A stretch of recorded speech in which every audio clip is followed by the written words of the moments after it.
Austin. Thank you. That concludes the resolutions and bylaws for this evening. I am pleased to provide the mayor's report for the period of January 8th through the 21st, 2013.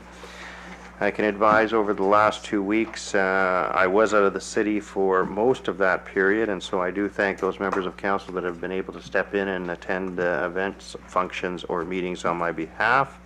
I will note that on January the 9th, council had the opportunity to meet with Member of Parliament Shelley Glover on a federal pre-budget consultation, and I want to, as I did acknowledge during our meeting, thank the federal government for making sure that Thompson has been included in this discussion over the last number of years. We certainly appreciate the opportunity to share some of our concerns. I can advise the public that some of the issues raised were infrastructure, as well as public safety and the future economic sustainability of our community. I look forward to working with the federal government as we move forward, and I appreciate the opportunity for the meeting. Also on January the 9th, we had the Safe Operations Audit Annual Review presented to members of council, and I just want to thank our administration and acknowledge our employees for once again seeing an improvement in safe operations in our community. I can tell you that the result of that is that we have a safer place to work for our employees and their families, and we have direct economic benefits because of being a safer place to work. So acknowledgement to all those involved and our appreciation. In terms of upcoming events, I know there's a couple events this week, and I understand Councillor Byer will be attending on my behalf the Thompson Chamber of Commerce Annual General Meeting on Wednesday evening, January 23rd. And I'll note that the special keynote speaker is Michelle Driley from Replan, who will be talking about the Thompson Economic Diversification Working Group project. On Saturday, January 26th, the Family Literacy Day will be held at City Centre Mall, hosted by the Hello Parents Committee, and I encourage people to get out and support that event. A couple comments in terms of where we're at. It's been a busy 2-week period in terms of some of the activities on a bigger scale with the City of Thompson, and there's two that I want to highlight. First is, as indicated and approved earlier on, the City of Thompson, along with our partners, the School District of Mystery Lake and the Local Government District of Mystery Lake, have entered into an agreement with Valet in terms of the grant in lieu. We've talked an awful lot about that, but I do want to acknowledge that a media release was distributed on January 17th, and I would encourage residents to take a look at the release for the information. Again, I think it's a good deal for this community today and into the future, and encourage people to take a look. And lastly, I thank all those involved for making it a reality. The second comment of note is, again, and we discussed it, but again, I want to acknowledge that a media release will be going out regarding the city reaching agreement with the United Steelworkers Local 7911 and 8223. And without a doubt, this is one of those things that we wanted to get done. It's been out there for a little bit, and I appreciate the efforts on our administration side as well as United Steelworkers in getting the job done and giving us an agreement that I believe is very good for the residents of this community, provides some consistency. And just note from the release, we've made the comment the City of Thompson extends its appreciation to the United Steelworkers and their members. Our ability to provide exceptional municipal services to residents is entirely due to our staff, and I'd like to acknowledge the role in being able to reach that agreement. In addition, those were good news. We didn't get quite as good news in a recent announcement by the province of Manitoba with regard to the Corrections Capacity Review Committee work that has been done over the last year, and in response to the proposal that through the 10-week process we submitted to the province.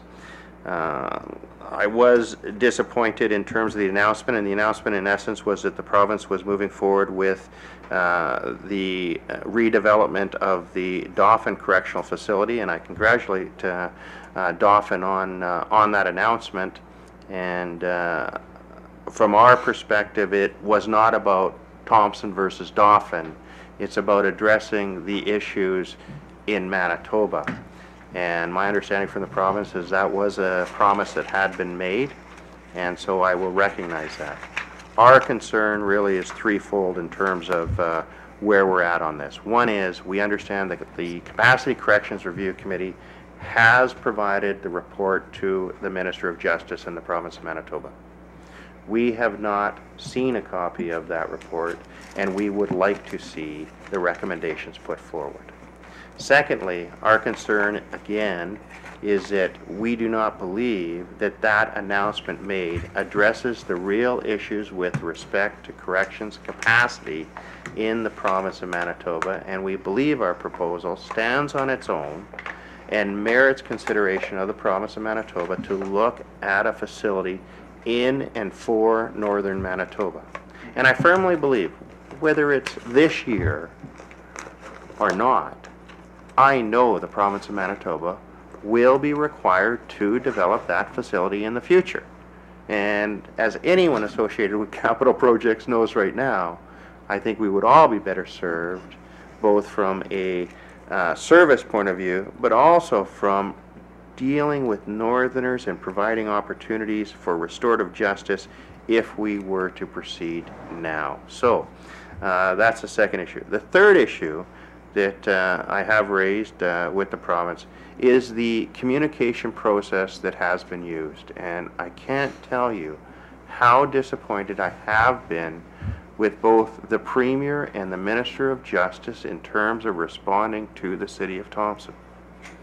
Of all the areas that we have put forward in terms of dealing with the government, justice, public safety has been front and center. And to have received a response from the Premier only weeks ago, directly relating to this announcement, and being told that the Minister of Justice would communicate with the City of Thompson, that did not happen. And that concerns me.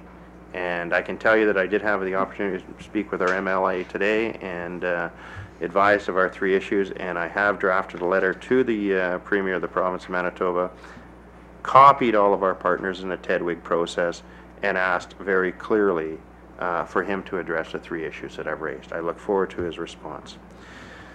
Lastly, in terms of proclamations, I do have one proclamation for this evening, and that is, by the virtue of the authority vested in me as Mayor of Thompson, I hereby proclaim the month of February 2013 as Heart and Stroke Month in the City of Thompson.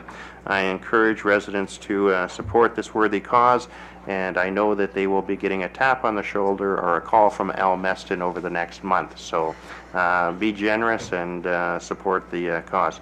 That is my report, but I would be open to any comments other members of council may have in terms of events, functions, or meetings they have attended over the last 2-week period. Seeing none. Oh, Councillor Robinson. I'd just like to remind everybody, Winterfest is on its way in the 1st of February.